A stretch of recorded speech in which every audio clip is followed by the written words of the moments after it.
Baik, selamat siang Pak Dan, selamat siang juga teman-teman. Pada siang hari ini kita akan belajar mengenai audit internal tentunya pada bab penugasan audit internal dan perencanaan penugasan asuransi.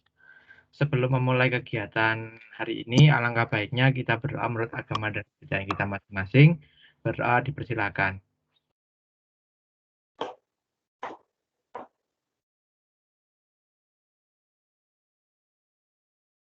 Berdapat diakhiri.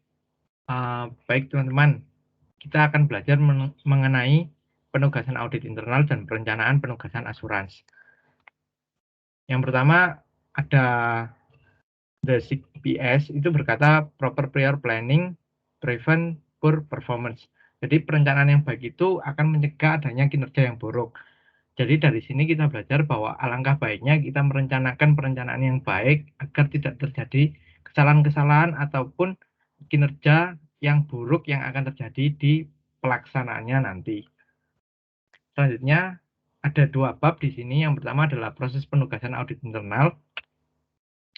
Audit internal sendiri adalah sebuah aktivitas konsultasi dan asuransi yang independen dan objektif yang dirancang untuk menambah nilai operasi organisasi. Tentunya audit internal ini juga membantu organisasi dalam mencapai tujuannya dengan membawa pendekatan yang sistematis dan disiplin untuk mengevaluasi dan meningkatkan manajemen risiko, pengendalian, dan proses tata kelola. Penugasan asuransi sendiri adalah sebuah penugasan eksaminasi objektif atas bukti-bukti dengan tujuan untuk menyediakan penilaian bagi organisasi mengenai tata kelola, governance-nya, manajemen risiko, dan pengendalian internalnya. Intinya di situ. Hal ini menunjukkan bahwa penugasan asuransi bertujuan untuk menilai atau mengakses organisasi dalam hal tata kelola, manajemen risiko, dan pengendalian internal dengan cara melakukan pemeriksaan atas bukti-bukti yang ada secara objektif. Yang pertama, ada penugasan asuransi. Penugasan asuransi sendiri adalah jasa yang bertujuan untuk memberikan keyakinan yang sudah saya jelaskan tadi, memberikan keyakinan bagi pengguna atas hasil evaluasi atau pengukuran informasi keuangan dan non-keuangan berdasarkan suatu kriteria informasi keuangan historis yang mencakup laporan keuangan bagian dari suatu laporan keuangan.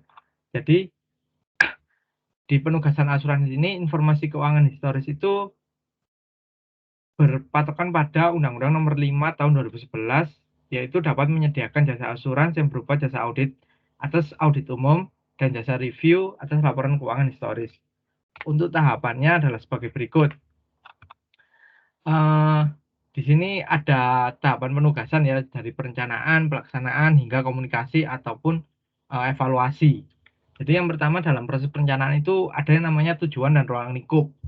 Tahap pertama yang pasti adalah menentukan tujuan dari penugasan ini. Penugasan ini tujuannya untuk apa? Menentukan tujuan dan ruang lingkup ini merupakan hal pertama yang terpenting dalam penugasan audit internal. Auditor internal diwajibkan untuk menentukan tujuan yang ingin dicapai, sasaran, hingga ruang lingkup dari penugasan ini.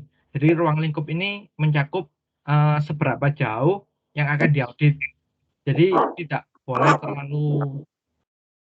terlalu kecil yang diaudit dan tidak boleh terlalu melebar. Nanti tujuan dan sasarannya itu jadi berbeda. Jadi menentukan ruang lingkup ini juga penting.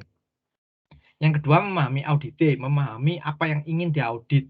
Itu juga penting ya. Memahami ini adalah bagian penting dalam proses penugasan. Bagaimana bisa seorang auditor mampu melakukan pemeriksaan namun tidak mengetahui auditenya atau tidak mengetahui apa yang ingin diaudit. Kan kalau kita mau makan ya harus tahu apa yang ingin kita makan gitu loh. Jadi harus memahami auditenya itu apa. Suksesnya proses penugasan ini juga tergantung bagaimana auditor ini memahami audite atau penugasan auditnya. Yang ketiga ada identifikasi dan penilaian risiko, ini pasti karena kita audit berbasis risiko ya. Pada proses ini audit internal diharapkan untuk mengidentifikasi setiap risiko dan memitigasi dan menilainya. Selain itu ya juga harus menilai dan memitigasi. Yang keempat ada identifikasi aktivitas pengendalian utama atau key process. Ini auditor internal harus mengetahui key prosesnya dari penugasan ini. Jadi kunci prosesnya itu apa? Yang sudah saya jelaskan di proses bisnis itu ada key proses. Pada umumnya aktivitas pengendalian ini berupa persetujuan, penghitungan, dokumentasi, pengujian, pembandingan, pemantauan, pembatasan, hingga pemisahan. Hal ini bisa dilakukan oleh auditor internal untuk mengetahui mana yang menjadi key prosesnya. Yang kelima ada evaluasi kecukupan rancangan pengendalian. Setelah menentukan aktivitas, auditor internal juga harus mengevaluasi kecukupan rancangan pengendalian. Rancangan ini juga harus dinilai apakah mampu memitigasi risiko yang telah diidentifikasi dan ditemukan. Yang keenam harus membuat rencana pengujian dengan adanya aktivitas pengendalian yang dilakukan serta mengidentifikasi risiko yang ada. Auditor internal dituntut untuk membuat rancangan pengujiannya. Rancangan pengujian berfokus pada secara utuh pengujian yang akan dilakukan oleh auditor internal itu sendiri.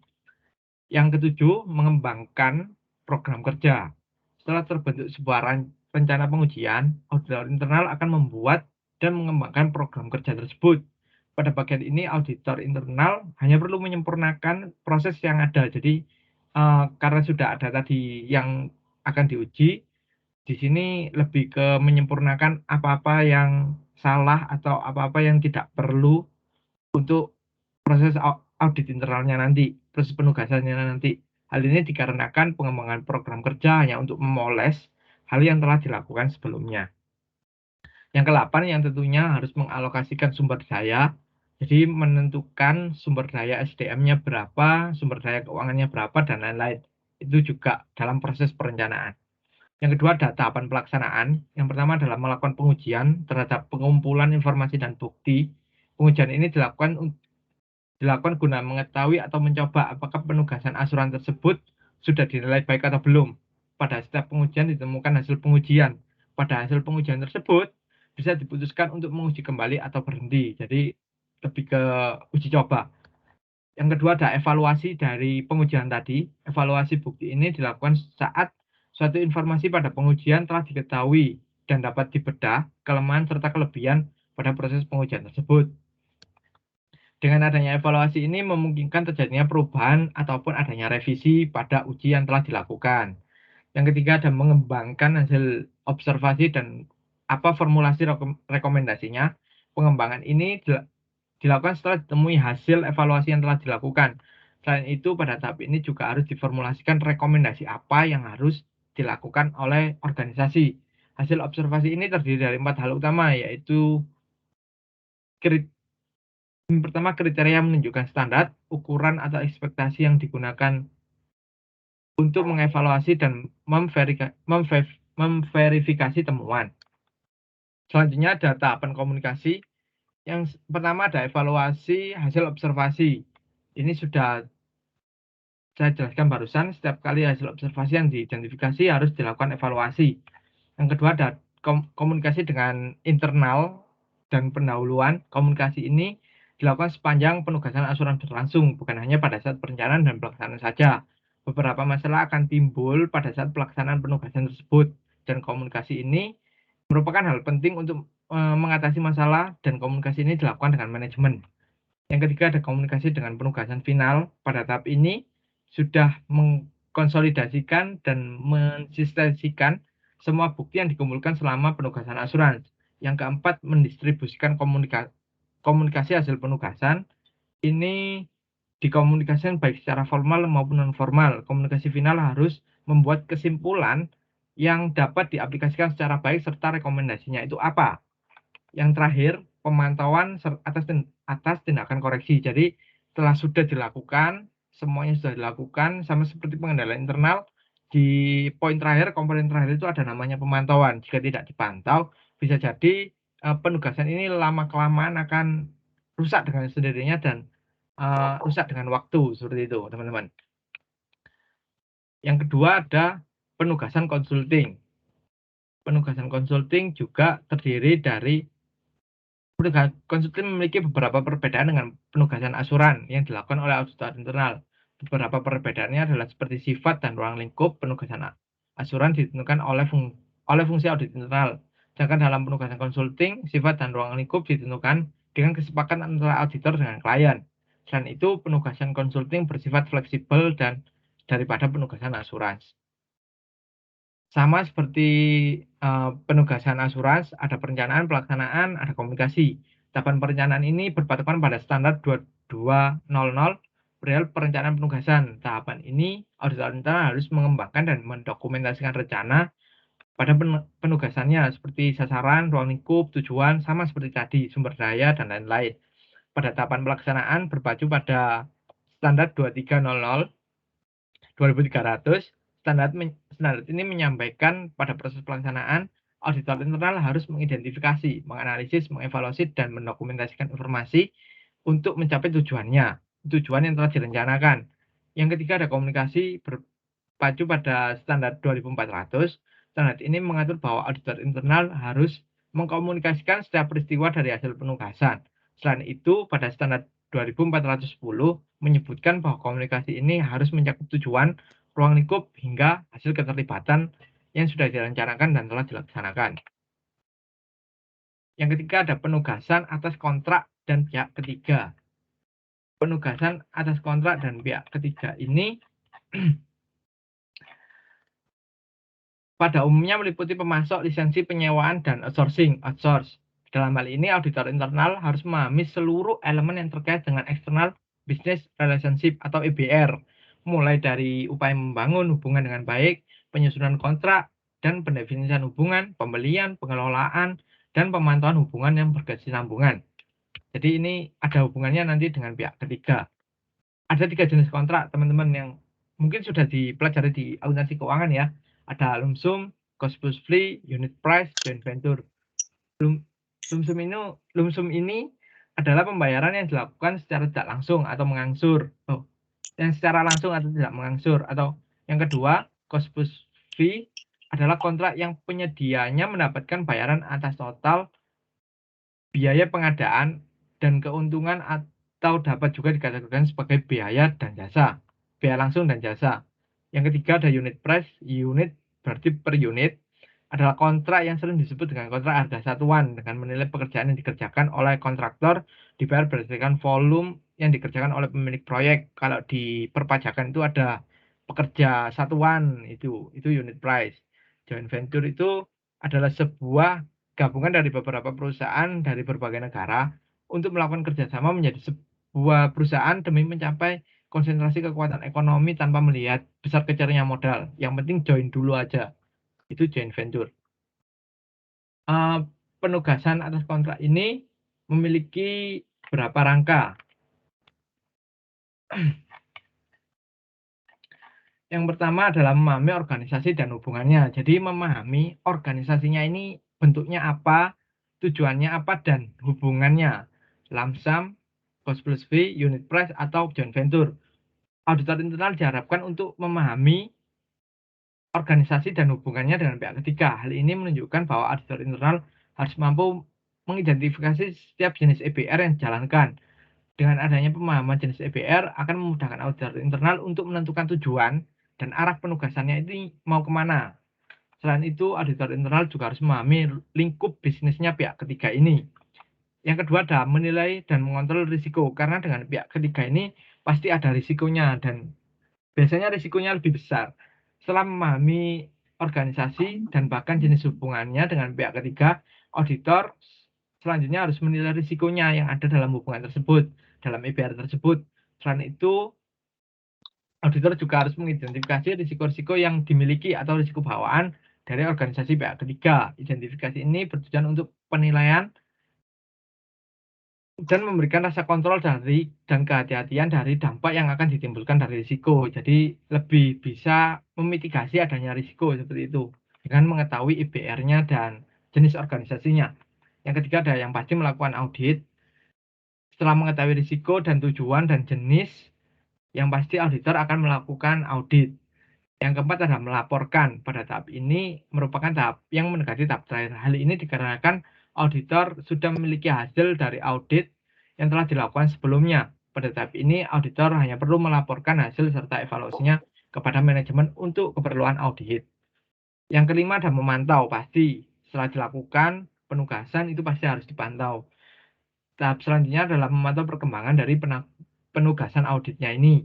Pada tahap ini, auditor harus memantau progres penugasan EBR yang telah dibuatnya. Hal ini dilakukan secara berkala dan periodik. Yang keempat, ada penugasan audit kualitas dan due diligence.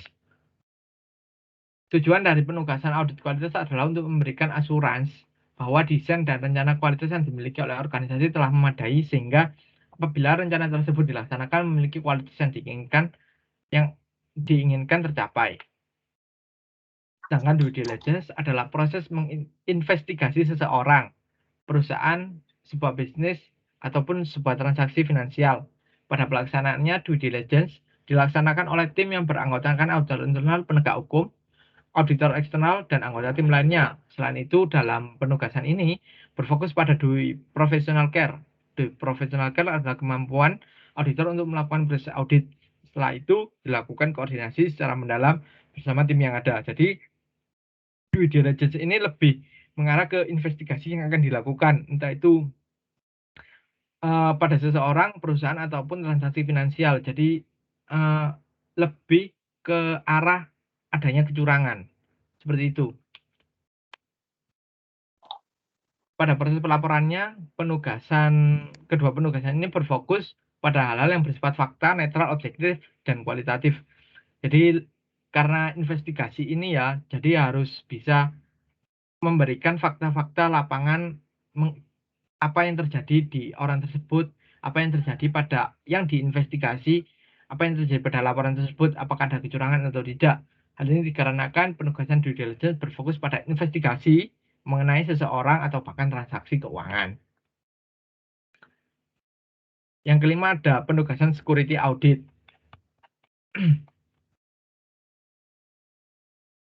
Penugasan security audit berfokus pada penilaian risiko, pengendalian, dan tata kelola dalam hal penjagaan aktiva dan keandalan serta integritas informasi.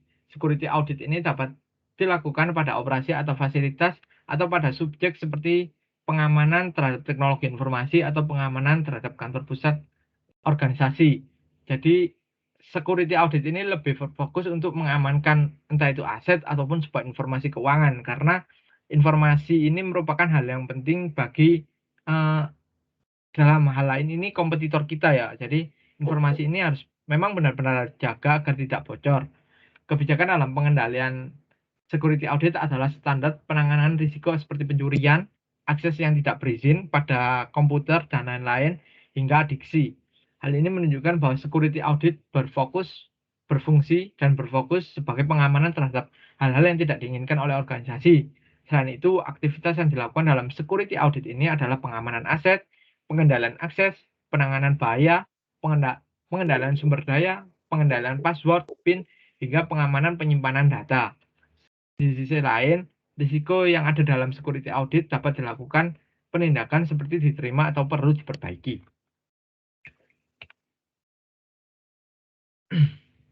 Peranan auditor internal dalam security audit adalah untuk menaati pedoman yang berlaku. Hal ini bisa dilakukan oleh auditor internal dengan menyimpan informasi audit. Selain itu, auditor internal juga harus mengevaluasi efektivitas aktivitas pengendalian, mewaspadai risiko baru, hingga merekomendasi perbaikan. Ini merupakan bagian dari pemantauan. Yang keenam ada penugasan audit privasi. Penugasan audit privasi dalam hal ini penugasan audit privasi memiliki beberapa tantangan seperti melindungi privasi informasi personal pelanggan, pegawai, dan mitra usaha. Jadi audit privasi ini harus menjaga privasi dari organisasi itu sendiri. Selain itu, pelanggan sangat peduli mengenai bagaimana organisasi menggunakan dan melindungi informasi terkait privasi mereka. Seperti ini dilakukan untuk mencegah adanya kebocoran data pelanggan, seperti kemarin kebocoran data KTP Presiden, sampai kebocoran data KTP Presiden di Peduli Lindungi, itu bisa dilakukan namanya audit privasi. Untuk memitigasinya, itu bisa dilakukan dengan audit security, seperti itu. Dalam hal ini, audit internal berkewajiban untuk memberikan kontribusi dan manajemen risiko organisasi dengan cara melakukan penilaian atas kecukupan identifikasi risiko terkait dengan tujuan privasi yang dilakukan oleh manajemen dan kecukupan penetapan pengendalian untuk memitigasi risiko-risiko tersebut sampai pada level yang dapat diterima. Jadi jadi pelanggan itu juga ingin privasi mereka itu untuk dijaga, seperti itu. Untuk tidak bocor, karena kerahasiaan data untuk hingga saat ini itu merupakan hal yang penting, teman-teman. Ini kelemahan, pengendalian, dan tindakan perbaikannya. Organisasi tidak memiliki kebijakan mengenai privasi, maka tindakannya adalah mendiskusikan dengan manajemen tertinggi mengenai kebutuhan mengenai kebijakan yang terdokumentasi terkait dengan privasi. Yang kedua, organisasi tidak mematuhi kebijakan privasi. Perbaikannya adalah meninjau kembali praktek-praktek privasi yang dilakukan oleh organisasi dan meyakinkan kepada organisasi bahwa privasi pelanggan ini sangat penting. Yang ketiga, ada organisasi tidak melindungi secara memadai. Perbaikannya adalah meninjau kembali praktek-praktek pengamanan informasi terkait dengan pengendalian administrasi, fisik, dan teknik untuk meyakinkan bahwa informasi tersebut harus dilindungi. Yang keempat, ada organisasi tidak mengidentifikasi informasi. Tindakan perbaikannya harus dipetakan arus data, personal, informasi yang dikumpulkan, baik secara otomatisasi maupun manual. Yang kelima, ada organisasi belum menetapkan tujuan pengumpulan data. Tindakan perbaikannya adalah memetakan arus data personal informasi yang dikumpulkan, baik secara otomatisasi maupun manual, dan diidentifikasi manfaat pengumpulan informasinya ini untuk apa. Kalau memang tidak ada manfaat untuk pengumpulan informasi, lebih baik informasi ini tidak disimpan dan tidak dijaga oleh perusahaan. Jadi dikembalikan kepada pelanggannya kembali, seperti itu. Yang ketujuh, ada penugasan audit kinerja dan operasional.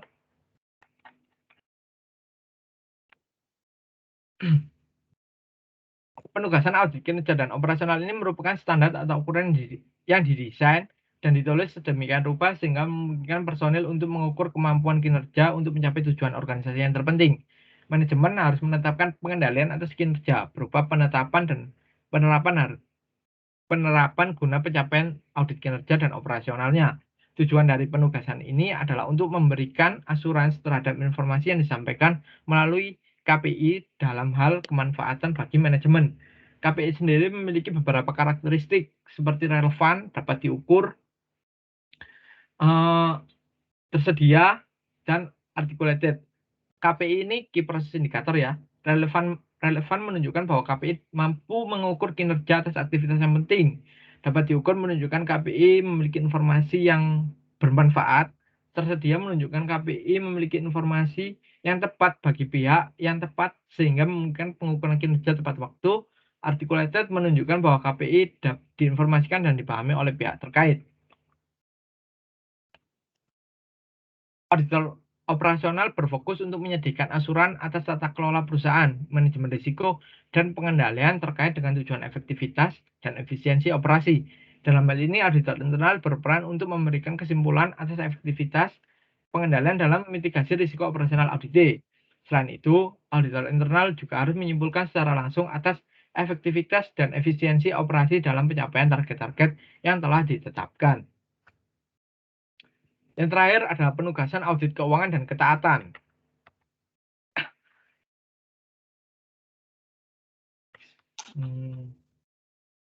Penugasan audit keuangan dan ketaatan ini dilakukan dua auditor yang berbeda, yaitu auditor internal dan eksternal. Audit keuangan yang dilakukan oleh auditor eksternal berfokus pada laporan keuangan perusahaan, pastinya ya. Itu nanti akan mengeluarkan laporan auditor independen (LAI). Tujuan dari penugasan ini adalah untuk memberikan asuransi bahwa organisasi patuh pada proses dan prosedur pengendalian pada setiap aktivitas keuangan. Jadi lebih untuk menilai apakah organisasi patuh terhadap standar-standar yang berlaku, terhadap hukum-hukum yang berlaku, dan tidak melakukan penggelapan yang dilakukan oleh perusahaan. Aturan yang telah dibuat harus dibuatkan program oleh auditor internal. Jadi ini untuk tugasnya auditor internal guna ketaatan organisasi terhadap aturan tersebut. Hal ini akan menunjang berjalannya aturan yang telah berlaku. Setelah program tersebut sudah terbentuk, auditor internal harus terus memantau perkembangan dari program tersebut. Hal ini bisa dilakukan untuk meninjau kelemahan serta kelebihan dari program tersebut. Selanjutnya, apabila terjadi kesalahan atau kecurangan, bisa dijalankan WBS atau whistleblowing system. Itu tadi mengenai jenis-jenis penugasan yang ada di audit internal. Jadi kita sebagai audit internal itu tidak hanya tentang uang, laporan keuangan, dan lain-lain, tapi ada jenis-jenis penugasan yang harus kita lakukan untuk tujuan organisasi, untuk organisasi ini lebih baik. Selanjutnya kita masuk ke bab yang kedua. Without strategy, execution is aimless. Without execution, strategy is useless. Jadi, tanpa strategi, eksekusi tidak akan tepat sasaran. Pelaksanaan tidak akan mengenai sasaran, tapi tanpa pelaksanaan, strategi tidak bisa dijalankan. Jadi, ya cuman sebagai angan-angan saja. Itu kata Maurice Cheng. Selanjutnya kita masuk merencanakan penugasan audit asuransi. Proses penugasan audit asuransi memiliki 2 langkah utama, yaitu proses perencanaan dan proses pelaksanaan. Langkah urutan perencanaan penugasan termasuk penyusunan tujuan dan ruang lingkup penugasan dapat berbeda antara satu organisasi dengan organisasi lainnya. Hal ini disebabkan adanya perbedaan pengendalian internal, sistem operasi, proses bisnis, atau bahkan jenis organisasinya, hingga mungkin budaya organisasinya juga berpengaruh dalam proses penugasan asuransi itu sendiri. Tapi yang pasti ada 2, perencanaan dan pelaksanaan. Kita masuk ke perencanaan dulu. Bagian pertama adalah memahami konteks dan tujuan penugasan. Untuk merencanakan penugasan secara efektif, auditor harus memulainya dengan memahami konteks dan tujuan penugasannya.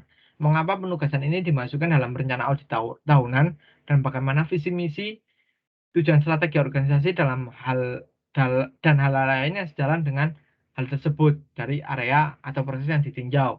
Jadi untuk tujuannya dari penugasan ini apa, dan apakah ini relevan atau sejalan dengan visi misi yang akan dicapai dalam rencana audit tahunan. Yang kedua adalah mengumpulkan informasi mengenai untuk memahami audit. Jadi seperti saya jelaskan tadi, jika ingin mengetahui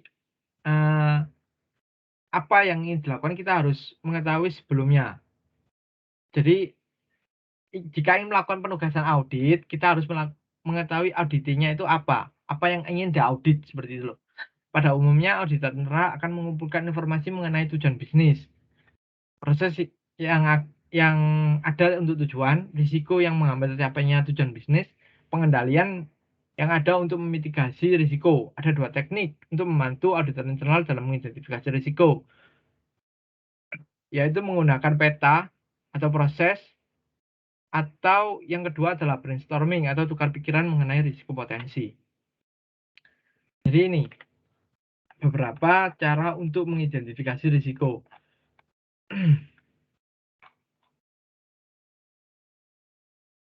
Yang pertama adalah meninjau kembali penilaian yang dilakukan penugasan sebelumnya. Beberapa informasi mengenai penugasan sebelumnya itu mungkin akan membantu dalam proses penugasan yang ini yang akan dilakukan.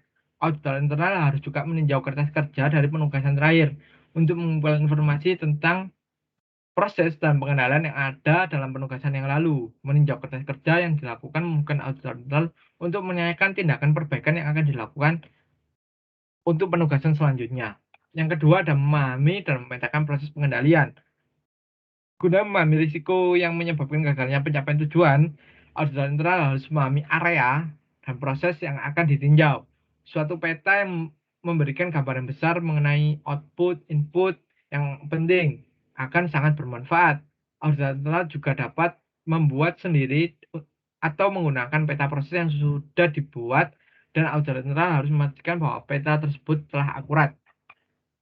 Yang ketiga adalah mewawancarai pemangku kepentingan. Ini untuk mengumpulkan informasi ya. Jadi mewawancara itu bertujuan untuk tujuan, desain, dan operasi hingga lingkungan pengendalian atau proses yang akan ditinjau. Jadi tanya secara langsung kepada orang-orang yang berpengaruh atau petinggi mengenai proses tersebut. Yang keempat ada diskusi mengenai skenario berpotensi risiko. Jadi ini diskusi dengan tim, brainstorming dengan tim, mengetahui skenario yang harus dilakukan dan harus dilakukan untuk memitigasi adanya risiko. Yang terakhir adalah mendokumentasikan informasi. Pasti setelah mendapatkan informasi juga harus dilakukan dokumentasi atau menjadikan satu file agar bisa dibaca kembali untuk direview kembali apakah pada proses selanjutnya apakah ada hal-hal yang lupa atau ada hal-hal yang miss, seperti itu. Yang ketiga adalah melakukan penilaian sementara atas risiko yang relevan. Jadi ini, penilaian risiko yang setelah mengetahui tujuan, setelah mengetahui apa yang harus dilakukan, yang ketiga adalah menilai risiko. Melakukan penilaian risiko sementara dan membuat urutan risiko yang akan diprioritaskan dan mana yang harus diselesaikan terlebih dahulu, sesuai dengan kepentingan dan tingkat signifikansinya. Salah satu cara yang efektif melaksanakan prosesnya adalah membuat bagan yang menunjukkan risiko yang relevan dan pengendaliannya seperti risk and control matrix. Seperti ini adalah contohnya. Jadi ini ada yang pertama ada kerahasiaan informasi, yang kedua ada integritas atau keutuhan informasi, yang ketiga adalah berhentinya jasa TI, yang keempat adanya masalah TI, yang kelima adanya kecurangan pada pemakai sistem, yang keenam proses perubahan manajemen yang tidak tepat, yang ketujuh proses perubahan manajemen dalam keamanan TI, yang kedelapan ancaman terhadap sistem penghindaran, pemantauan, dan pengamanan TI. Yang kesembilan adalah pengelolaan atas titik lemah dalam sistem yang mudah menjadi serangan atau cybercrime. Jadi di sini ada penilaian risikonya. Yang keempat itu nomor 4 tadi itu masih low, impact-nya tidak terlalu impact dan likelihood-nya itu tingkat keseringannya itu tidak terlalu sering. Semakin naik ke tingkat medium, semakin naik juga di impact-nya ke tingkat medium. Ada nomor 7 dan nomor 8 dan juga nomor 9. Ya, nomor 9 itu medium-medium, impact-nya medium, tingkat keseringannya juga medium. Di nomor 6 ada impact-nya tidak terlalu tinggi, tapi tingkat keseringannya itu tinggi, masuk ke risiko yang berwarna kuning, hingga ke nomor 1, impact-nya sangat tinggi dan tingkat keseringannya sangat tinggi. Ini bisa jadi penilaian sendiri. Ini contohnya, contoh juga dari identifikasi risiko juga. Misalkan tujuan bisnisnya adalah apakah biaya pegawai sudah tepat dan diautorisasi. Risiko inherentnya atau risiko bawaannya adalah kartu tidak dipakai dengan benar. Yang pertama. Yang kedua ada pegawai tidak mendapat penjelasan mengenai kartu perusahaan dan kebijakan biaya yang ditanggung perusahaan atau fraud dalam biaya. Yang ketiga adalah laporan biaya tidak dimasukkan dan diperiksa tepat waktu atau fraud dalam biaya. Yang keempat, laporan biaya dan pendukungnya tidak ditinjau dan disetujui atasan, masuk dalam fraud dalam biaya. Di nomor 1, risiko inherentnya itu dampaknya itu sedang, tapi tingkat keseringannya atau probabilitasnya itu juga sedang. Nah, untuk pengendaliannya atau mitigasinya itu adalah melakukan pemisahan tugas. Yang kedua, dampaknya besar, tapi tingkat keseringannya masih sedang. Pengendaliannya adalah memberitahukan atau kebijakan mengenai biaya ini harus dikomunikasikan dan diotorisasi dan juga dibilangkan kepada pegawai, disosialisasikan. Yang ketiga ada dampaknya sangat besar dan peluang atau terulangnya itu juga besar. Dalam hal ini tidak ada pengendalian sama sekali. Ini harus dilakukan proses audit. Yang keempat, ada dampaknya besar dan tingkat keseringannya masih sedang. Pengendalian atau mitigasinya adalah persetujuan berdasarkan hierarki jabatan. Laporan biaya tidak bisa dimasukkan tanpa persetujuan dan ada peninjauan bulanan. Selanjutnya adalah setelah tadi menentukan tujuan, terus mengetahui ADT, yang ketiga ada mengidentifikasi risiko, yang terakhir adalah menentukan tujuan penugasan. Yang keempat maksud saya, harus memastikan bahwa tujuan penugasan sejalan dengan tujuan bisnis. Dari area yang telah diproses, penugasan asuran harus berfokus kepada apakah pengendalian memang ada secara efektif untuk memitigasi risiko yang dapat menghalang-halangi area atau proses tersebut mencapai tujuan bisnisnya.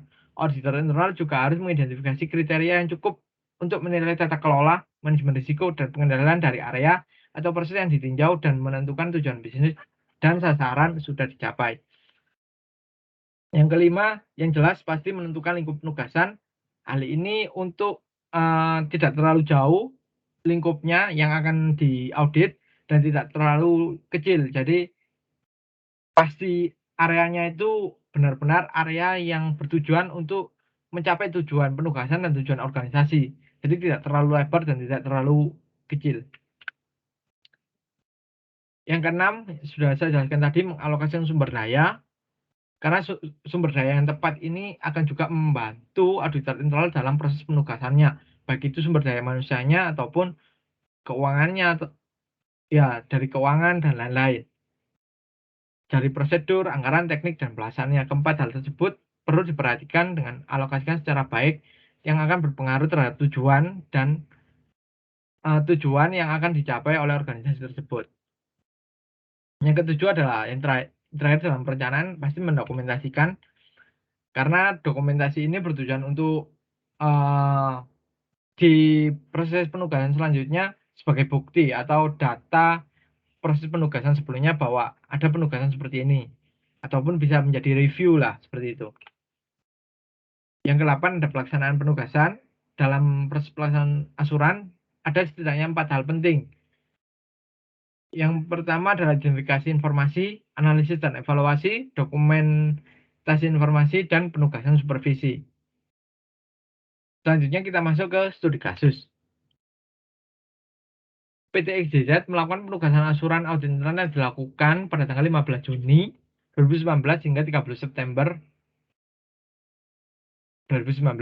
PT XYZ melakukan audit pada bagian pendapatan iklan. Hal ini dilakukan PT XYZ untuk mengevaluasi pendapatan iklan yang dilakukan oleh PT XYZ itu sendiri. Dari penugasan ini ditemukan temuan-temuan yang bertujuan untuk pencapaian tujuan perusahaan. Dari penugasan tersebut juga dihasilkan laporan oleh para konsultan yang dilaporkan kepada komite audit. Laporan tersebut juga berisi temuan-temuan dari audit. Selain itu, laporan penugasan asuransi audit internal tersebut juga menghasilkan laporan penugasan yang akan dilaporkan kepada para petinggi PT XYZ. Pembahasannya, yang pertama adalah rangkuman. Berikut merupakan rangkuman penilaian efektivitas pengendalian internal atas pendapatan iklan dalam periode 30 September 2019 hingga 28 Februari 2020. Laporan terpisah disampaikan kepada manajemen senior, menyajikan penjelasan lengkap tentang rancangan pengendalian internal. Untuk singkatnya adalah sebagai berikut. Yang pertama ada lingkup penugasan. Lingkup penugasannya itu mempertahankan daya saing PT XYZ dengan mengikuti perkembangan dalam gaya periklanan masa kini dengan kompetitor. Yang kedua, pencatatan iklan. Yang ketiga ada ketelitian dan ketepatan waktu memasukkan iklan dalam surat-surat kabar terbitan PT XYZ. Yang keempat ada ketaatan iklan-iklan yang dibuat PT XYZ mengenai terhadap aturan nilai-nilai publikasi yang dibuat oleh PT XYZ itu sendiri. Yang kelima ada pemrosesan pendapatan iklan di general ledger dan akun manajemen. Yang keenam ada penerimaan dari pendapatan iklan dan penyetoran ke banknya, serta penyataan penerimaan. Jadi ruang lingkupnya seperti ini, mempertahankan, mencatat mengenai ketelitian, mengenai ketaatan aturan nilai, mengenai pemrosesan pendapatan iklan ke general ledger, dan yang keenam mengenai pendapatan iklan dan penyetoran ke banknya seperti apa.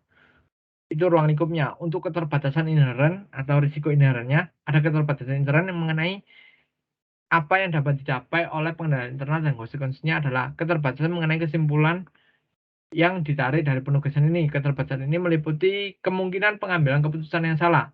Pengendalian internal akan gagal berfungsi sebagaimana harusnya karena human error. Kegiatan pengendalian internal yang digagalkan lewat persekongkolan 2 orang atau lebih, dan kewenangan manajemen yang digunakan untuk mengabaikan PI. Jadi untuk keterbatasan inheren atau risiko inherennya itu ada beberapa hal ini. Pengendalian internal gagal berfungsi karena human error, karena adanya fraud atau persekongkolan 2 orang. Yang ketiga ada kewenangan manajemen yang justru malah mengabaikan pengendalian internal. Nah, untuk tujuan bisnisnya adalah memaksimalkan pendapatan iklan yang ditetapkan pada surat terbitan PT XYZ. Yang kedua, memastikan bahwa semua iklan yang dibukukan para pelanggan diterbitkan secara akurat sesuai dengan permintaan pemasangan. Ini sesuai dengan ruang lingkupnya yang tadi, memastikan semua iklan terpasang di surat kabar. Menerima kenyataan bahwa sebagian pendapatan tidak dapat tertagih karena risiko kredit. Namun karena biaya marginal iklan yang rendah, menerima tingkat tidak tertagihnya pendapatan sampai 2,5% dari jumlah total pendapatan iklan. Yang kelima, memastikan konten teks dan gambar dari setiap iklan memenuhi aturan dan ketaatan tadi. Yang keenam, memastikan bahwa PT XYZ dapat menerima dan mengolah iklan sekalipun sistem komputernya tidak berfungsi.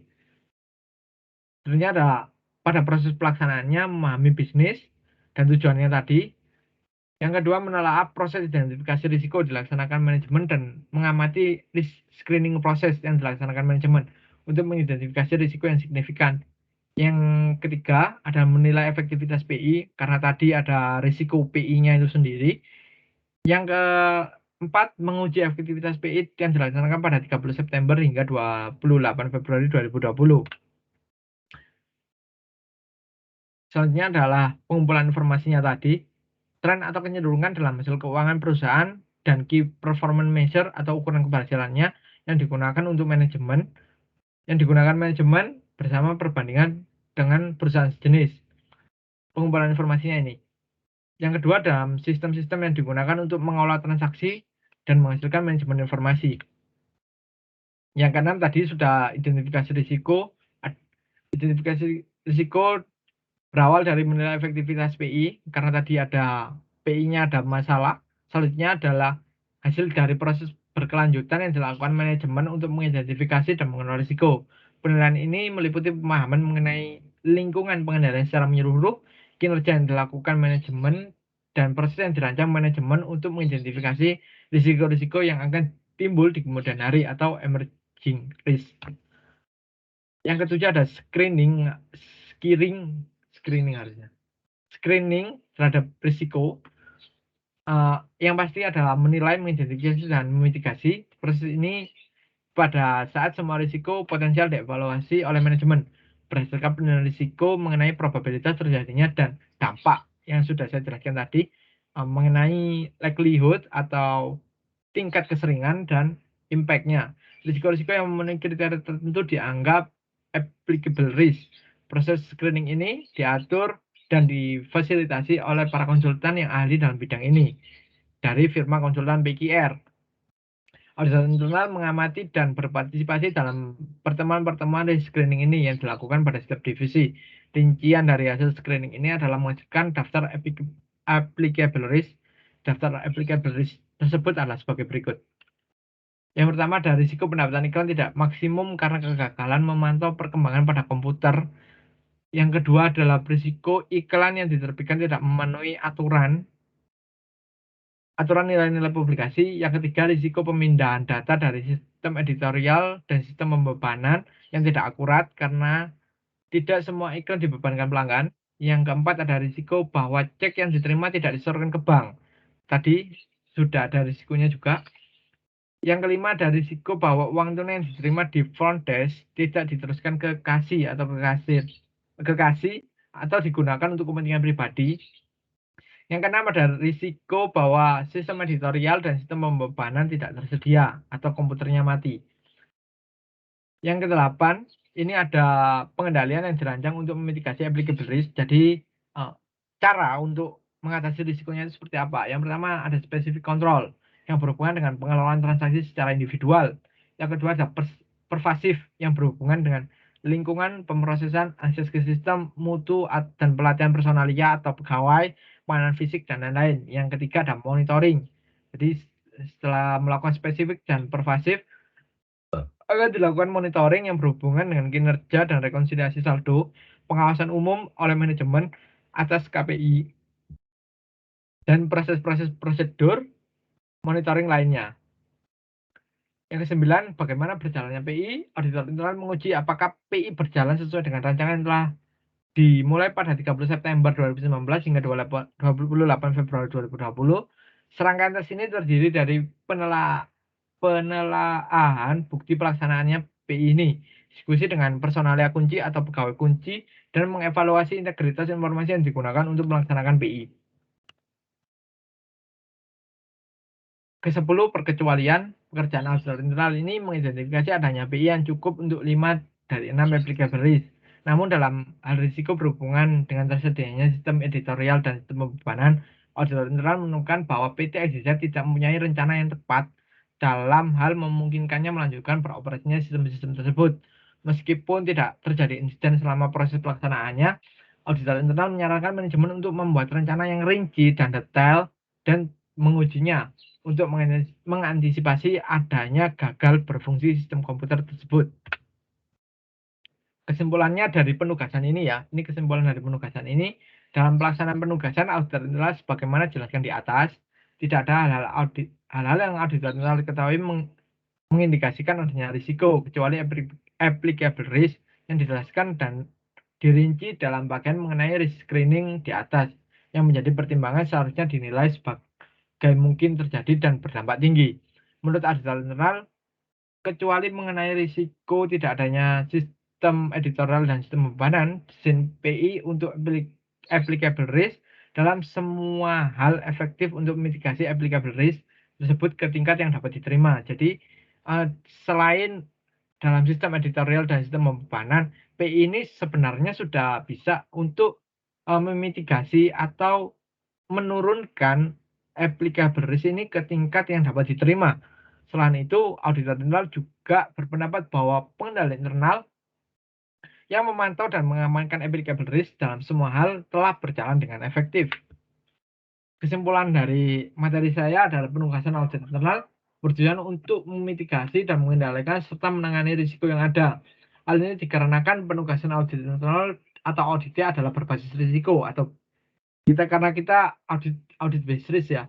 Penugasan audit internal memiliki tujuan dan karakteristik masing-masing sehingga tujuan yang akan dicapai pada setiap penugasan itu berbeda-beda tergantung apa kebutuhan dari organisasi dan apa yang ingin dicapai dari organisasi tersebut. Hal ini didasarkan pada ruang lingkup dan tujuan yang akan dicapai untuk pada umumnya penugasan audit ini memiliki 3 tahapan yaitu perencanaan, pelaksanaan, evaluasi. Sekian presentasi dari saya, dari teman-teman. Apakah ada pertanyaan?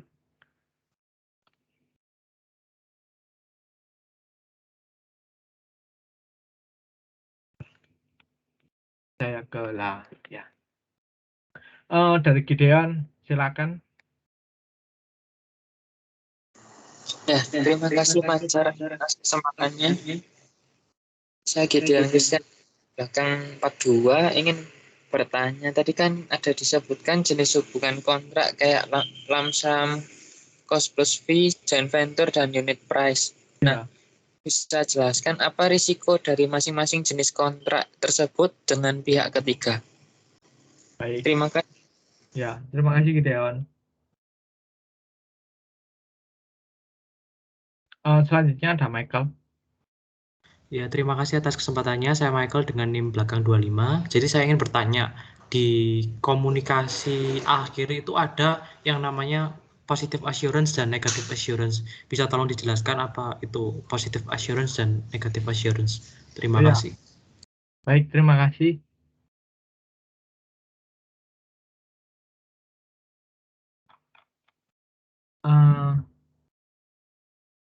Ya, ini nggak bertanya. Mohon ditunggu, teman-teman. Saya mau mencari jawabannya terlebih dahulu.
Baik, saya akan menjawab pertanyaannya Gideon terlebih dahulu.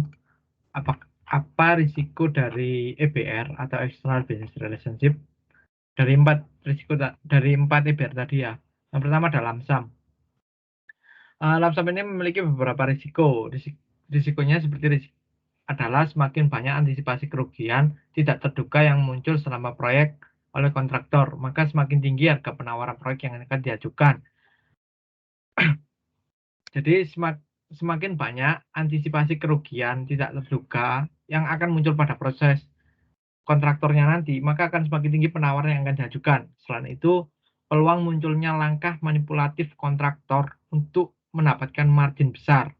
Di kontraktor ingin mendapatkan keuntungan yang lebih besar. Tambah lagi, usulan perubahan poin dalam kontrak setelah proyek berjalan bisa memakan waktu yang cukup lama.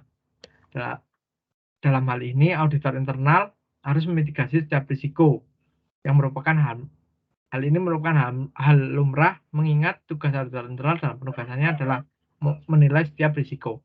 Jadi risikonya di lamsam itu semakin tinggi antisipasi kerugian tidak terduga, maka akan semakin tinggi harga penawaran. Yang pertama, yang kedua, peluang munculnya manipulatif kontraktor yang untuk mendapatkan margin yang lebih besar. Yang ketiga adalah usulan perubahan poin dalam kontraktor setelah proyek berjalan bisa memakan waktu yang cukup lama. Jadi seperti itu untuk lamsam. Untuk cost plus free risikonya adalah biaya akhir tidak dapat ditentukan dengan mudah. Dokumentasi dan administrasi harus dibuktikan dan selama berjalannya kontrak dapat dibuktikan dengan seluruh dokumen pendukung. Jadi kalau cost plus free ini di akhirnya nanti itu tidak akan biaya akhirnya tidak dapat ditentukan dengan mudah. Untuk mitigasinya itu harus adanya dokumentasi dari administrasinya itu sendiri. Untuk unit price, setiap risiko dari unit price adalah perbedaan hasil dengan lapangan pengadaan pekerjaan tambah kurang, lingkup kerja yang tidak lengkap, sifat proyek dalam lingkup kerja yang masih baru, hingga penundaan jadwal pekerjaan. Jadi kalau unit price ini karena dikerjakan per unit ya pasti ada risikonya itu. Orangnya tidak datang atau tidak mengerjakan, tidak tepat waktu, seperti itu. Kalau joint venture itu risikonya adalah adanya transfer pricing kepada perusahaan sendiri. Risiko dari joint venture adalah kesalahan dalam menentukan sekutu atau mitra. Itu yang pertama. Yang kedua, adanya transfer pricing. Transfer pricing ini transaksi istimewa atau transaksi atas hubungan istimewa dengan perusahaan pendiri. Jadi, misalkan perusahaanku dengan perusahaan Gideon membuat joint venture karena kita beda negara ya, membuat joint venture perusahaan A. Nah, ada risiko bahwa perusahaanku akan melakukan transfer pricing ke perusahaan A atau perusahaan Gideon akan melakukan transfer pricing ke perusahaan A, seperti itu. Hingga terjadinya perbedaan pendapat antara perusahaan saya dan perusahaan Gideon. Itu juga bagian dari risiko joint venture. Itu risikonya dari 4 EBR tadi, Gideon. Apakah sudah menjawab? Ya, terima kasih Saudara Fajar. Baik, terima kasih Gideon atas pertanyaannya. Selanjutnya saya akan menjawab pertanyaannya Michael, apa yang dimaksud dengan positif assurance dan negatif assurance? Positif assurance atau jaminan positif adalah pernyataan yang menegaskan apa yang dipercayai oleh akuntan publik. Contohnya adalah pendapat bahwa laporan keuangan telah disajikan secara wajar sesuai dengan prinsip-prinsip akuntansi yang diterima. Jaminan positif ini diperlukan untuk laporan keuangan auditan tertentu yang dikeluarkan oleh perusahaan publik. Karena mengaudit sepenuhnya perusahaan publik sesuai dengan prinsip akuntansi yang berlaku adalah pekerjaan besar. Jaminan positif biasanya dikeluarkan hanya jika diperlukan secara hukum. Jadi, jaminan positif ini pernyataan yang dapat dipercayai dan dikeluarkan jika diperlukan secara hukum, seperti itu. Untuk jaminan negatif atau asuran negatif adalah penentuan oleh auditor internal bahwa serangkaian fakta tersebut diyakini akurat karena tidak ada buktinya bertentangan yang ditemukan untuk membantahnya. Asuran negatif biasanya digunakan oleh auditor dalam situasi pada saat tidak mungkin untuk mengkonfirmasi keakuratan laporan keuangan secara positif.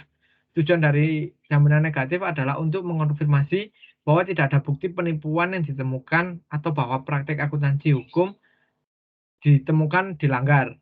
Jaminan negatif biasanya muncul tanpa adanya jaminan positif.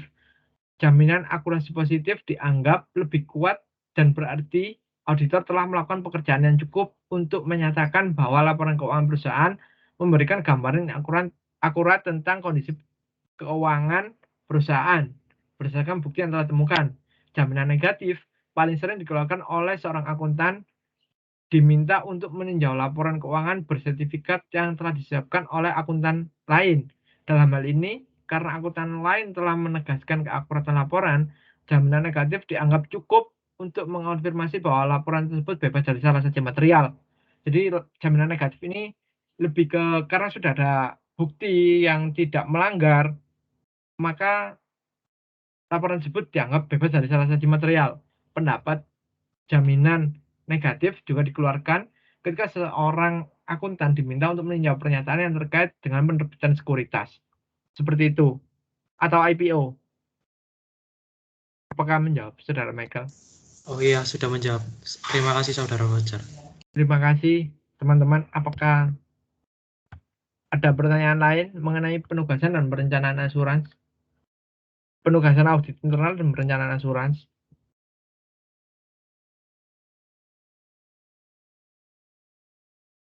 Baik, karena tidak ada yang bertanya lagi, sekian presentasi dari saya. Terima kasih atas kesempatannya dan waktu yang telah diberikan.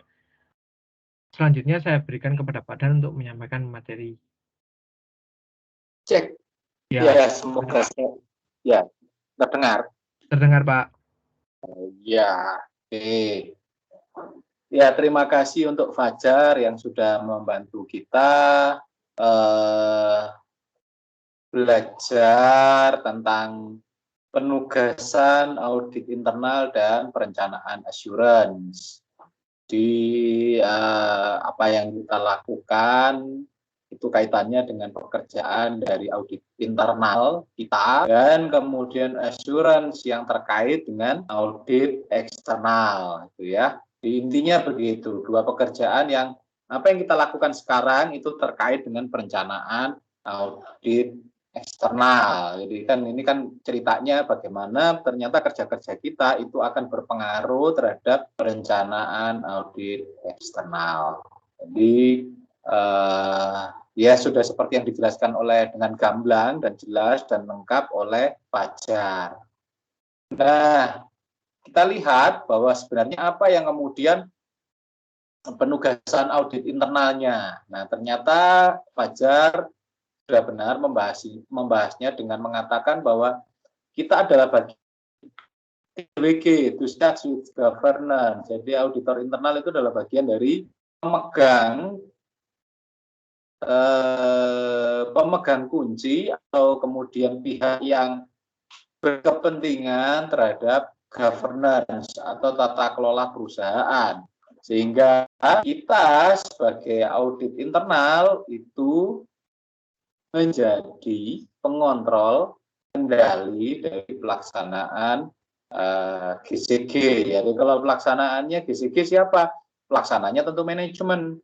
Nah, kita adalah pengontrolnya, kita adalah pengendalinya, kita adalah pengawasnya. Dan kemudian karena apa? Karena nanti GCG itu adalah bagian yang akan dinilai oleh auditor eksternal, oleh orang luar yang melihat bahwa apakah pekerjaan kita itu memang sudah sesuai dengan tata kelolanya, sudah sesuai dengan seharusnya perusahaan itu diatur, dikelola. Nah, kaitannya di mana? Kalau kita tahu bahwa hasil dari audit eksternal itu bukan hanya tidak adanya fraud, tapi sebenarnya awalnya itu adalah assurance. Assurance itu apa? Bukan hanya tidak ada fraud, tapi bahwa kemudian dia harus memberikan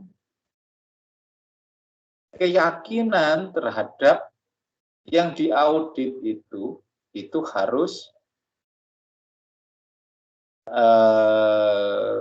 layak dan wajar. Nah, layak dan wajar ini yang kemudian harus diyakinkan oleh auditor dengan yang namanya assurance. Nah, assurance itu layak dan wajar itu dari mana? Tentu saja dari pelaksanaan GCG-nya. Nah, ini sehingga ini yang harus dijaga oleh audit internal. Kalaupun nanti itu kaitannya dengan yang lebih jauh lagi, kaitannya dengan lebih tinggi lagi, bahwa assurance itu kemudian bebas dari fraud, bebas dari pervasif, itu adalah hasil nanti. Tapi yang jelas yang pertama kali dilakukan oleh audit internal itu menjaga bahwa GCG itu sudah terkelola dengan baik. Nah, masih ingat ya, GCG itu prinsipnya ada 6, ada tarif ya, transparansi, akuntabilitas, responsibilitas, independensi, fairness atau kelayakan dan kewajaran, serta sustainabilitas atau stabilitas. Itu yang perlu ditekankan pertama kali. Jadi dalam pemegang kunci itu GCG. Kalau GCG itu sudah terlaksana dengan baik, itu katakanlah sudah nyaris separuh pekerjaan dari audit eksternal itu sudah bisa dilakukan. Artinya bahwa kemudian pekerjaan yang dilakukan oleh audit eksternal itu tergantung dengan hasil kerja kita sebagai audit internal. Oke. Nah, bagaimana prosesnya? Prosesnya tadi audit internal ini sudah dijelaskan oleh Fajar ya. Ada beberapa hal di sini ya yang sudah dijelaskan oleh Fajar, sangat urut, sangat sistematis, jelas sekali ya, terstruktur, karena mau nggak mau ujung akhirnya kita itu adalah laporan keuangan yang kemudian laporan keuangan auditan yang dihasilkan oleh audit eksternal ya, atau LAI ya, laporan audit independen. Nah, ini akan tentu saja kaitannya dengan mana? Kaitannya dengan Undang-Undang Nomor 5 Tahun 2011 ya, tentang audit tentang akuntan publik, tentang audit auditor independen ya. Nah, ini yang harus kita ketahui bahwa sebenarnya muarahnya nanti ke sana. Semua laporan keuangan ternyata apa? Sebelum masuk ke rapat umum pemegang saham harus sudah teraudit. Sebelum masuk ke pajak juga harus teraudit. Artinya bahwa peran auditor eksternal itu sangat besar karena semua laporan yang akan nanti terpublikasi publicly known itu harus sudah teraudit. Artinya laporan keuangan auditan. Nah, laporan keuangan auditan ini modalnya dari mana? Tentu saja modalnya dari kita, bagaimana kita melakukan kepengawasan dalam audit internal itu yang memberikan keyakinan bagi audit internal semuanya sudah berjalan dengan baik. Nah, apa yang kita lakukan? Sekali lagi kita ingat, saya tekankan lagi, kita adalah pengawas. Kita adalah mengontrol dari good corporate governance, dari tata kelola baik yang sudah dilakukan manajemen melaksanakan GCG-nya, kita mengenai itu hasil dari pengawasan kita itu menjadi modal bagi eksternal. Saya tidak akan bercerita tentang audit eksternalnya karena nanti akan jadi salah fokus nanti ya. Nah, pertama kali yang harus kita ketahui bahwa kita melakukan penugasan kita itu perencanaan assurance. Jadi assurance itu atau keyakinan itu kita yang menciptakannya. Dan di sini kan sudah ada tahapan-tahapan ya, tahapan penugasan dari assurance itu sudah dijelaskan oleh Fajar bahwa ada perencanaan, pelaksanaan dan komunikasi. Ya, sekali lagi kita opini. Kita tidak mengeluarkan opini, tapi kita hanya mengeluarkan yang namanya ini apa namanya rekomendasi yang nantinya itu akan menjadi tindak lanjut perbaikan bagi perusahaan. Nah, Yang dilakukan pertama apa di dalam tahapan itu? Pada perencanaan, pelaksanaan, dan komunikasi. Tidak perlu saya ulangi karena sudah dijelaskan dengan baik oleh Fajar ya. Ada bagaimana memahami auditi, identifikasi terhadap resiko, aktivitas pengendalian utama, dan lain sebagainya. Tadi sudah dijelaskan oleh Fajar. Nah, pada tahapan perencanaan seperti tahapan pelaksanaan, ada melakukan uji-uji ya. Anda tahu ada uji substantif, dan ada evaluasi informasi, ada kemudian hal-hal yang lain yang sudah dijelaskan oleh Fajar. Dalam komunikasi, kita melakukan evaluasi terhadap hasil audit internal kita, untuk kemudian menjadi rekomendasi yang kita serahkan kepada kepada manajemen puncak dalam hal ini untuk dijadikan perbaikan ke depan. Jadi laporan temuan-temuan dari audit eksternal itu menjadi bahan perbaikan atau bahan penyusunan rencana kerja untuk tahun depan, dan juga untuk untuk audit interim yang dilakukan oleh auditor eksternal. Nah, contoh kasusnya supaya Anda tidak bingung, jadi proses pengendalian, artinya bahwa kemudian proses kerja ini, contohnya saya sebagai auditor eksternal, contoh real ini ya, saya melakukan pengawasannya itu dari dari triwulan ketiga dan triwulan keempat. Artinya di awal-awal tahun kerja saya tidak terlalu banyak karena itu memang hasil urusannya dengan, kalau kami rapat anggota tahunan, kalau kemudian di perusahaan itu ada rapat anggota RUPS, rapat umum pemegang saham. Nah, itu kan kemudian kita tinggal kompilasi saja. Nah, di triwulan pertama itu kemudian kita melihat bagaimana apakah perbaikan-perbaikan yang kita lakukan, rekomendasi-rekomendasi atas perbaikan yang kita sudah rekomendasikan dan juga direkomendasikan oleh audit, apakah itu sudah mulai dijalankan oleh dalam hal ini kalau kami kan oleh manajemen ya, oleh manajemen, siapapun kan manajemennya, perusahaan juga oleh manajemen. Ternyata kemudian belum dilaksanakan semuanya, masih ada sebagian, masih kemudian yang dilakukan itu hanya pada sampel-sampel temuan, belum pada semuanya. Nah, kemudian apa? Itu hasil temuan, itu hasil pengawasan kami, itu kemudian menjadi rekomendasi bagi perbaikan untuk dilakukan di triwulan kedua ini loh, ditambah dengan temuan-temuan kami yang lain lagi, bahwa temuan kepengawasan kami menemukan ada banyak hal yang harus diperbaiki. Tidak hanya kemudian operasi yang kemarin, operasi yang ada hal-hal banyak ya, SOP dan sebagainya, yang kemudian jadi masukan kami dari temuan pemeriksaan yang di triwulan pertama tadi.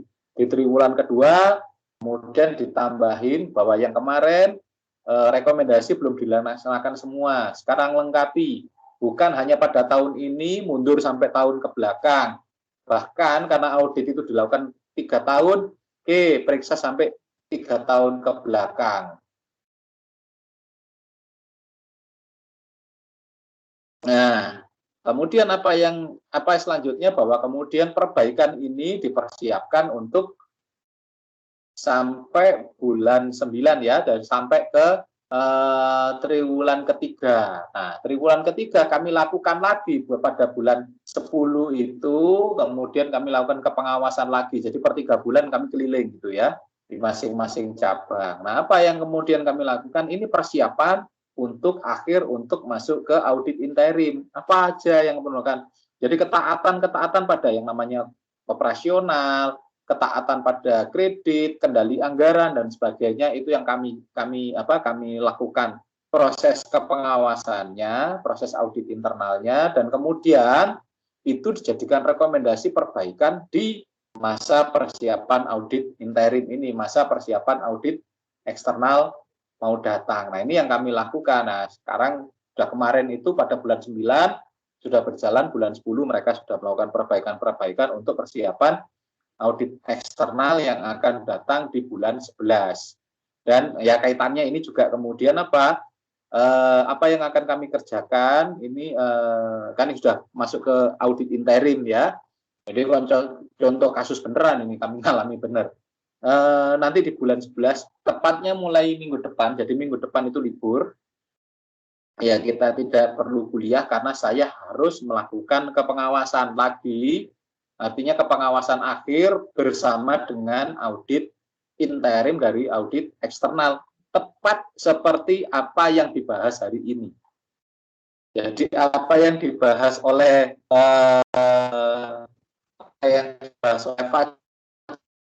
itu apa yang akan kami lakukan depan. Jadi enak gitu cerita banyak gini dan sebagainya. Jadi saya ingat oh ya saya kurang tugas ini, saya belum ini harus saya tambahkan juga ada hal-hal yang terkait.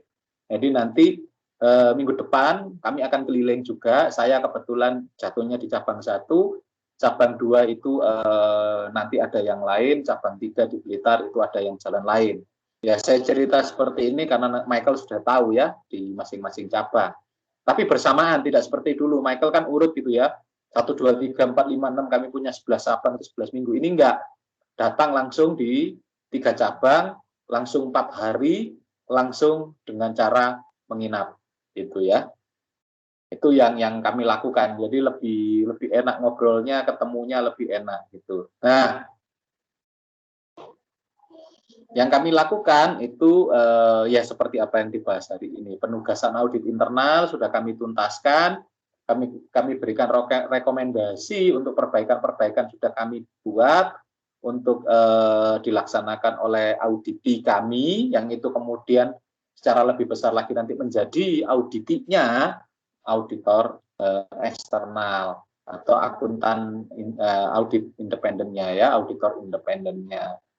Itu yang kami lakukan. Hal-hal yang apa seperti komunikasi sudah kami lakukan. Tinggal kemudian bagaimana saat kami turun bersama itu hasilnya itu juga akan menjadi hasil dari hasil bersama itu nanti akan menjadi dasar pembuatan LAI ya, laporan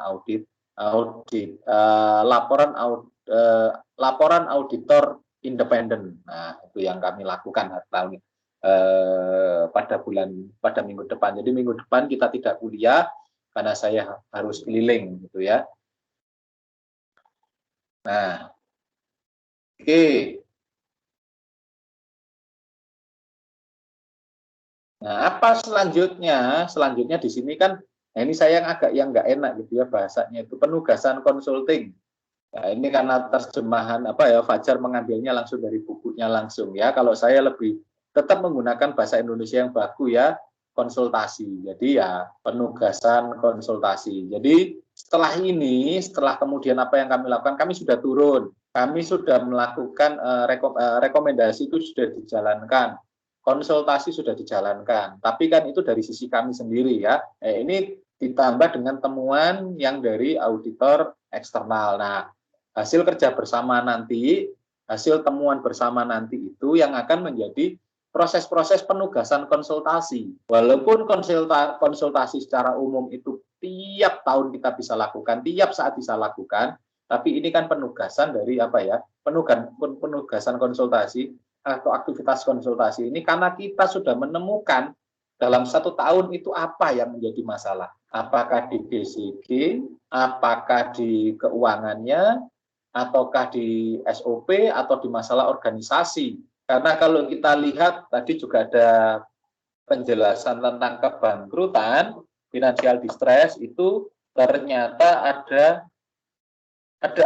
5 hal yang harus kita perhatikan. Apakah ada economic failure, apakah ada business failure, ya, kegagalan bisnis, ataukah karena technical insolvency, ketidakmampuan technical, ataukah karena legal bankruptcy, dan ada technical to bankruptcy. Jadi ada 5 hal yang harus diperhatikan untuk mencegah distress, mencegah adanya kendala keuangan di perusahaan secara umum. Nah, ini yang kami jadikan perhatian khusus. Nanti itu adalah proses-proses konsultasi. Jadi setelah ini kami nanti akan banyak konsultasi-konsultasi dengan ya baik itu manajemen puncak ya, manajer, kalau tempat kami manajer atau dewan direksi, tapi juga sampai kepada manajemen-manajemen yang lebih kecil. Kalau manajemen lebih kecil sudah kemarin-kemarin ya, manajemen di tingkat TP, tempat kantor cabang pembantu atau di tingkat cabang itu sudah kami lakukan terus-menerus. Tapi kalau ini nanti apa yang kami temukan bersama ini bersama temuan dari auditor independen itu nanti akan menjadi konsultasi besar yang kami akan jadikan masukan. Gunanya apa? Karena pada tahapannya selanjutnya jelas kami akan melakukan yang namanya tahapan penyusunan rencana kerja ke depan. Nah, rencana kerja ke depan ini sudah kami susun ancangannya ya, ininya apa? Kira-kira ancangannya ya, kira-kira apa yang akan kami lakukan setelah ada masukan dari anggota, terus kemudian ada masukan dari hasil dari audit eksternal, itu akan kami susun bersama menjadi sebuah rencana kerja yang akan dijalankan di tahun depan. Jadi prosesnya begitu. Jadi internal kami cari dulu dari manajemen, kami cari dari anggota, terus kemudian kami dapatkan juga masukan dari auditor eksternal, itu yang kemudian akan kami jadikan bersama-sama untuk menyusun, dan juga kondisi makro, itu yang kami jadikan dasar untuk menyusun rencana kerja tahun depan dan yang namanya RAPB ya, rencana anggaran dan pendapatan belanja untuk tahun depan. Jadi tahapannya kayak begitu. Jadi kerja-kerja audit internal itu tidak hanya kemudian menjadi watchdog, tapi dia adalah sebenarnya konsultan, bukan hanya mencari kelemahan atau sisi lemah dari perusahaan itu dari kita sendiri, tapi dari manajemen dalam hal ini, tapi kita juga harus cari dan dapatkan dari anggota, juga dapatkan dari insight dari auditor independen yang memberikan masukan yang lain, dan semuanya kita susun bersama, kita satukan semuanya jadi satu, itu untuk kemudian kita merancang pekerjaan untuk tahun depan, tahun mendatang. Nah, itu sebenarnya tugasnya. Jadi auditor internal itu sebagai tukang jahitnya, dari manajemen seperti ini, dari anggota atau dari itu seperti apa, dan kemudian yang kami cari, kami dapatkan juga dari audit eksternal, dan kemudian kami jahit semuanya jadi satu. Kami rangkai semuanya jadi satu, kami susun semuanya menjadi satu untuk perencanaan di tahun mendatang. Gitu. Jadi auditor internal itu seperti tukang jahitnya, gitulah. Kira-kira begitu tahapan-tahapan pekerjaan yang kita lakukan sebagai auditor internal. Jadi auditor internal sekali lagi bukan watchdog, tapi dia adalah penjahit, dia adalah arsitek bagi perencanaan tahun depan. Sekali lagi berdasarkan apa? Berdasarkan kondisi temuan yang dia temukan dengan kondisi internal, terus kemudian dia juga harus memperhatikan, mendengar dari sisi anggota atau klien atau siapapun yang ada di luar sana, nasabah kita menyebutnya apapun, yang menjadi katakanlah pihak yang membeli produk kita, termasuk juga dari auditor eksternal, yang itu menjadi insight yang lain, pihak yang lain, termasuk juga dari kondisi makro ya, kita yang menyusut, kita yang kemudian menjahit, kita yang menyatukan menjadi sebuah bangunan yang bagus, yang lebih baik untuk kondisi depan, untuk kondisi mendatang, juga menjadi dalam tanda petik baju yang lebih baik untuk sesuai dengan keadaan kondisi tahun mendatang. Itu sebenarnya tugas dan fungsi kita dari apa yang kita kerjakan ini. Jadi apa yang dijelaskan oleh Fajar sudah sangat jelas. Saya hanya menambahkan, kemudian menjahit semuanya menjadi satu jalinan apa yang sudah dijelaskan oleh Fajar hari ini. Itu yang menjadi tugas utama dari auditor eksternal. Bukan sebagai watchdog, tapi dia fungsinya adalah bukan sekedar juga memberi konsultasi, tapi dia akan menyatukan semua masukan-masukan itu menjadi satu, menjadi perencanaan tahun depan, dan itu yang kemudian kita serahkan kepada komisaris dan kepada direksi untuk kemudian dikelola lebih jauh lagi menjadi harapannya tahun depan itu kondisinya lebih baik. Dan tugas kita yang utama adalah menjaga jangan sampai perusahaan mengalami financial distress. Jangan sampai kita punya kendala bisnis atau ancaman dari kegagalan bisnis, ancaman dari kegagalan ekonomi, ataupun kegagalan karena akibat hukum, dan juga karena akibat teknis ya, kemampuan teknis yang kita di luar atau teknologi yang di luar kemampuan mungkin kemampuan kita, tapi itu kan kita semua yang menyatukan menjadi sebuah rekomendasi bersama untuk menjadi perbaikan ke depan. Kira-kira seperti itu kondisinya, kira-kira itu yang akan kita lakukan, dan kira-kira seperti itu tugas kita. Bukan tugas yang mudah dan tugas yang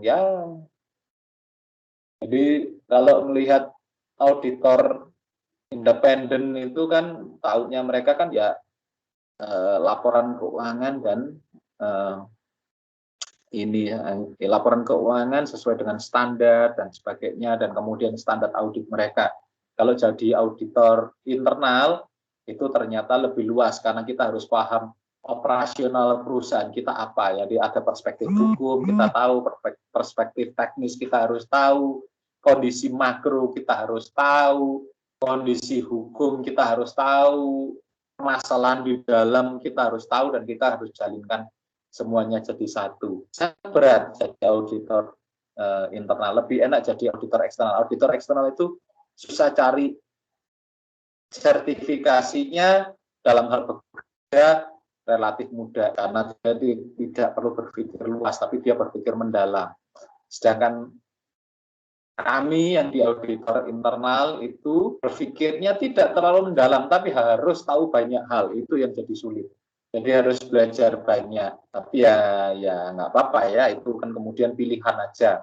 Lebih itu karena preferensi diri, kita pinginnya apa, rencana kita pinginnya mau seperti apa. Dan nanti yang ada di sini kebetulan Fajar dan Michael yang pernah berpengalaman di auditor eksternal, jadi tahu kira-kira mau memilih apakah terus lanjut di audit eksternal ataukah mendalami audit internal.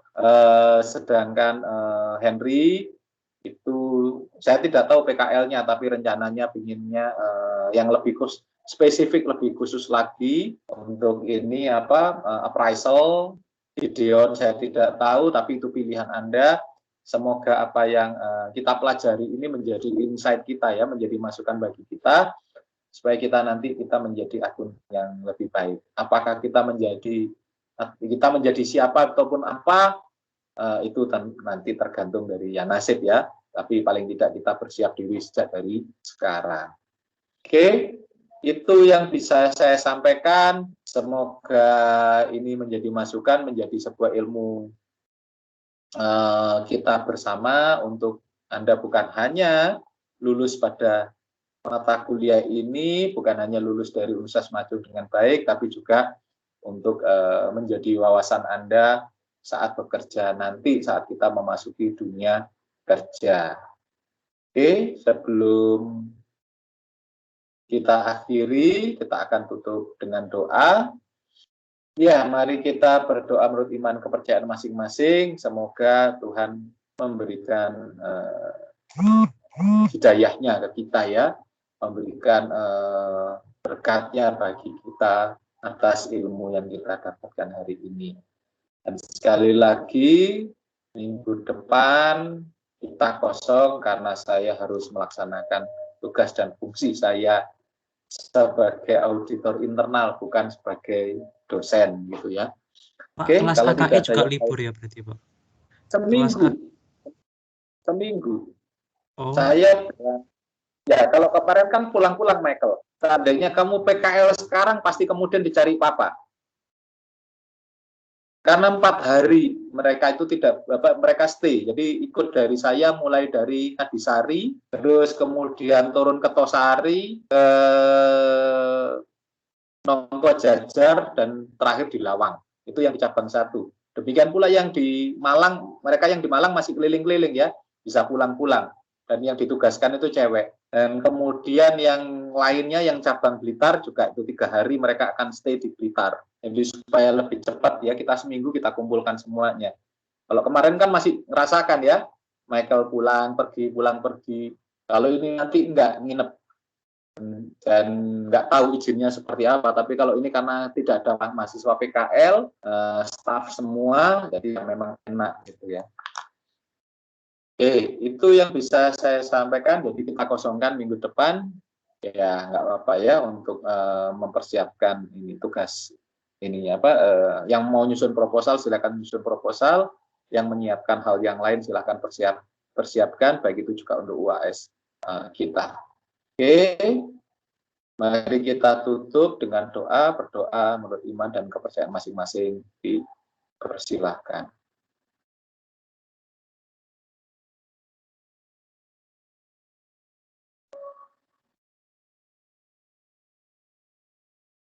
Doa cukup, terima kasih, selamat sore. Terima kasih Pak. Terima kasih, Pak. Terima kasih, Pak. Ya. Enrico.